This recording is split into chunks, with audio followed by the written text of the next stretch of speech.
Hi everyone! Welcome to Indian Story Read Along.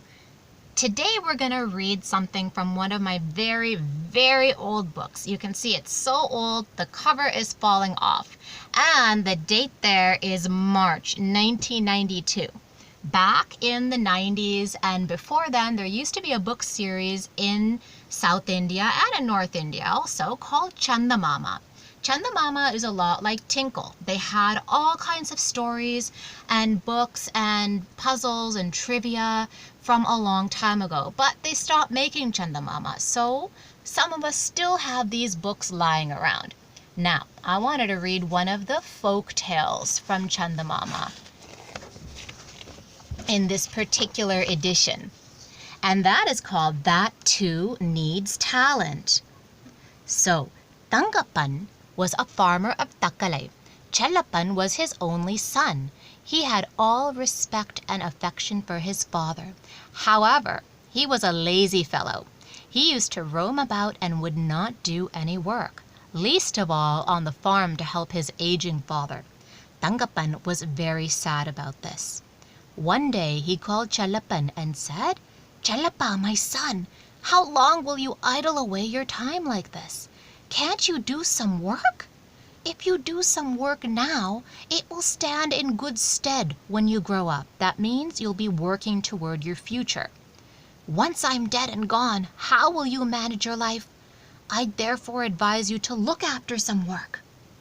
Chelapan realized that there was something in what his father was saying.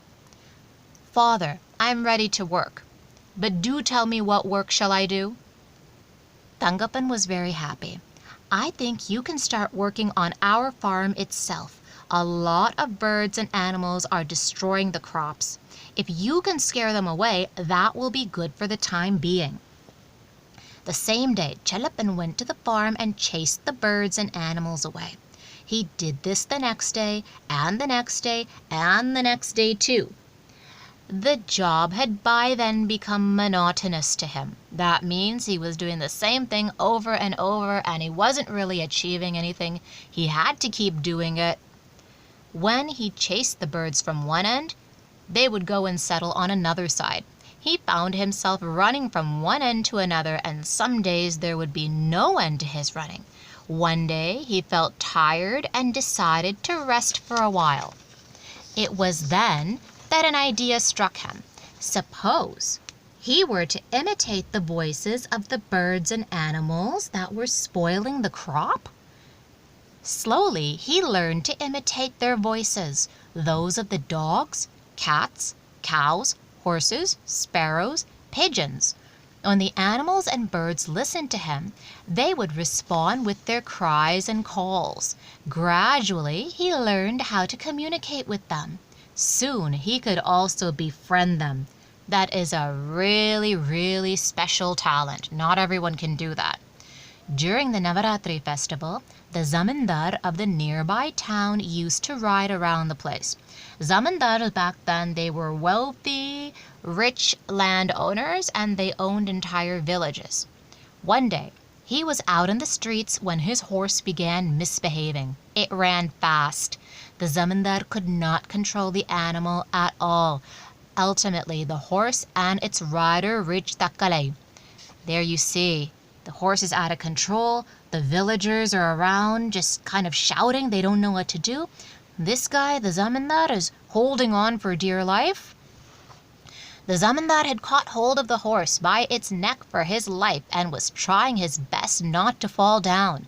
The villagers heard the horse galloping at a terrific speed and were horrified to see the zamindar clinging onto its neck. They tried to stop the horse, but failed. The zamindar now really feared for his life. Chelapan too saw the unusual sight. He went and hid behind a tree and let out a neigh. The zamindar's horse slowed down on hearing a neigh and looked around for the animal. The zamindar made good use of the opportunity, and he dismounted in a moment. He got down as soon as that thing slowed down. He then looked around for the horse that had saved his life. As soon as he saw the zamindar safe, Chelapan came out of his hiding spot, still neighing. By then, a crowd had gathered there. "Did you make that noise?" the zamindar asked Chalapan. "Sir, it was I who neighed," replied Chalapan. Tangapan, Chalapan's dad, who was also in the crowd, now came forward and apologetically told the zamindar, "Sir, he's my son, Chalapan. He can imitate the cries and calls of animals and birds. I had sent him to our farm to chase away the birds and animals. Instead, this is what he learned from them. Please bear with him," meaning please forgive him. "Now don't blame him," said the zamindar. "After all, imitating is also an art. Anybody and everybody cannot pick up this art. It needs talent. Today, he neighed like a horse, and it made my horse stop in its tracks. And that saved my life too. Mister, your son is a really talented person.